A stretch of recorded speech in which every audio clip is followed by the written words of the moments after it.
All right, hey guys, this is John with For the Love of Gear Reviews, and we're going to do something a little bit different today and probably going forward.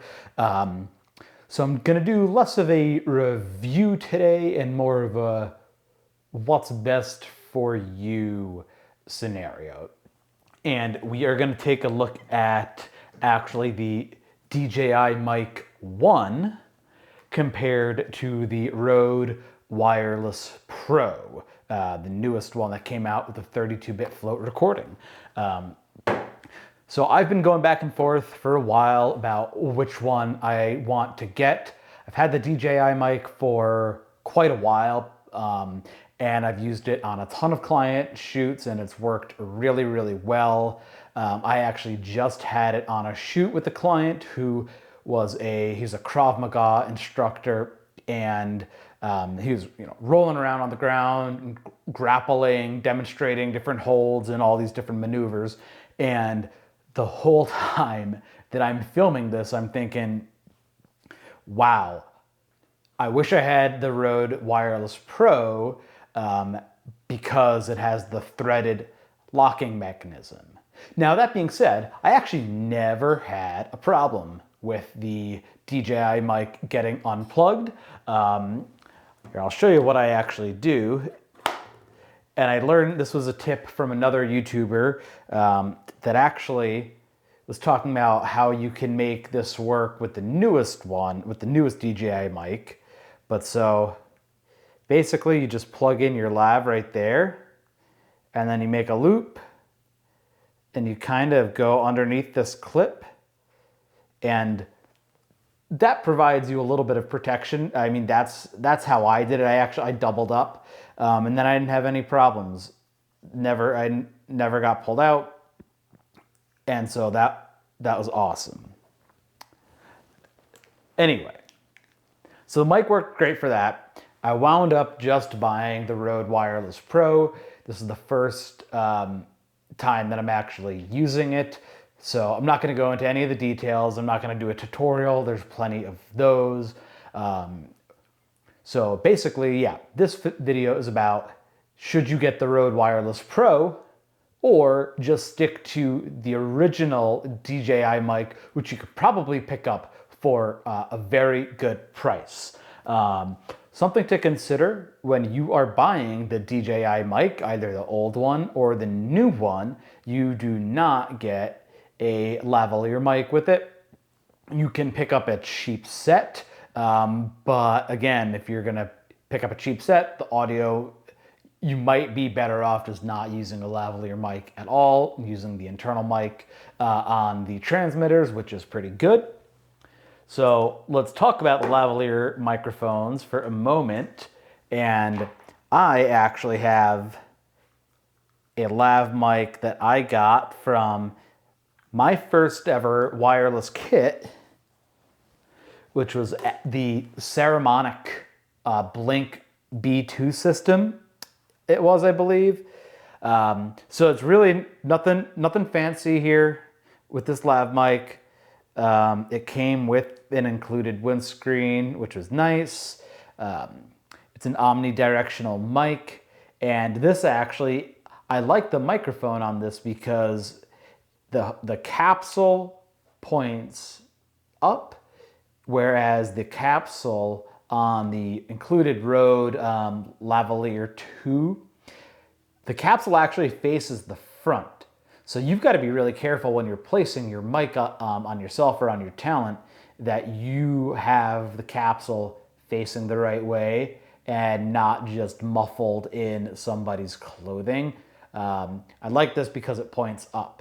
The other thing that I really like with the Saramonic lavalier is the freaking clips that come with it. They are, I don't want to call them heavy duty, but I will say that I had this clip, this lavalier mic on my client who is a Krav Maga instructor, and he was grappling and doing combatives, and this never came undone compared to the Rode lavalier 2. Here, I'll grab the included clip. Now, Rode has definitely got, this has been the #1 complaint about this new system, the Wireless Pro, is that the included clips are just not very good.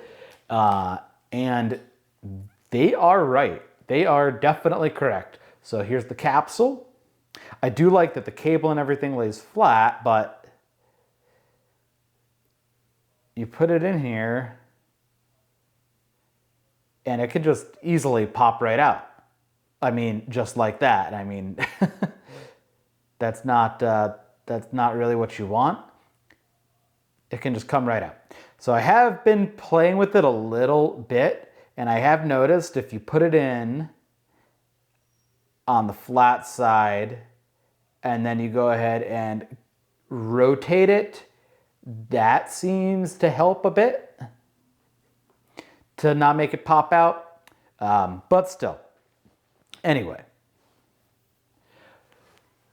the audio quality on either one of them is completely fine. Unless you're gonna spend $1,000, $1,200 to go with like a Sennheiser G4 system or the new DD Theos, the audio is completely fine. And quite frankly, depending on what you do, something like the DD Theos or the Sennheiser systems is not appropriate. Like in my situation where it's kind of more run and gun, I want something small and nimble that can adapt. Any one of these systems works completely fine. In terms of the ergonomics, however, I am gonna give DJI a big win. Now, okay, I'm gonna pull out this second transmitter from Rode and it's gonna record audio and make this confusing for me to do in post. But definitely the DJI mic gets a major win in terms of the form factor. They're just nicer. I don't love the really shiny matte finish on here. All that being said, generally I'm having my talent either clip this on to like the back of their shirt or put it in the pocket or just something like that, so I don't really care. I do like, at the very least, that Rode includes a magnetic clip, so you can get a similar result to the DJI. All right, we'll put that away.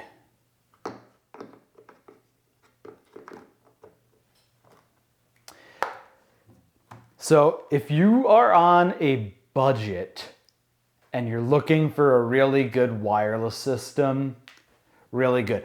If you're on a budget and you're looking for an affordable wireless system that is going to work for you and multiple needs, whether it's run and gun, sit down interview, if you just need it to be like a backup to your boom mic. I think the DJI Mic 1 system is great, especially because you can get it on a really good deal right now. The Wireless Pro from Rode is fantastic. It doesn't transmit 32-bit float. And so if you're buying it because you think, oh, I'm gonna have the best audio now, it'll never clip, while that may be true, that's not getting baked right into your camera. So if you do clip, you do now have a bunch of post-production work to do to recover the audio. It's not a big deal. It's not hard to do, but if you're not used to it, that can be a little bit of a challenge. I love, especially for traveling around for work, I love knowing now that I've got the shotgun mic going, and then I have a 32-bit float backup lav recording. It's extremely nice. One other thing I wanted to mention with the Rode system, because again, I'm hearing all sorts of things. The locking mechanism, this really is why I bought this system. It was for the locking lavalier system. Interesting thing is that the locking nut is not permanently affixed to this. And what that means is that if you put this in and you go to screw it on, you might wind up unscrewing it from the mic jack itself, and then don't have a secure connection. So what I have found the best thing to do, so you make sure that it's threaded in, you push it in, and then you just are going to you're just gonna spin the transmitter, and then you're all good.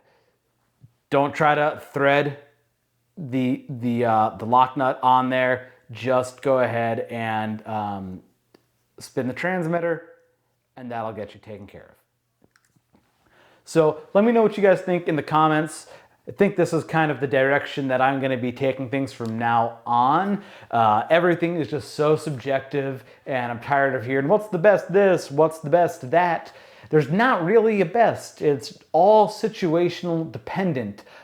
Even if, like, coming down to just what your voice sounds like. You might sound better on a $100 wireless mic system than on the Rode Wireless Pro, because the dynamics just work like that. So do your own research. Do not buy into any of the hype, and buy what is going to work for you realistically. Thanks, guys. We'll see you next time.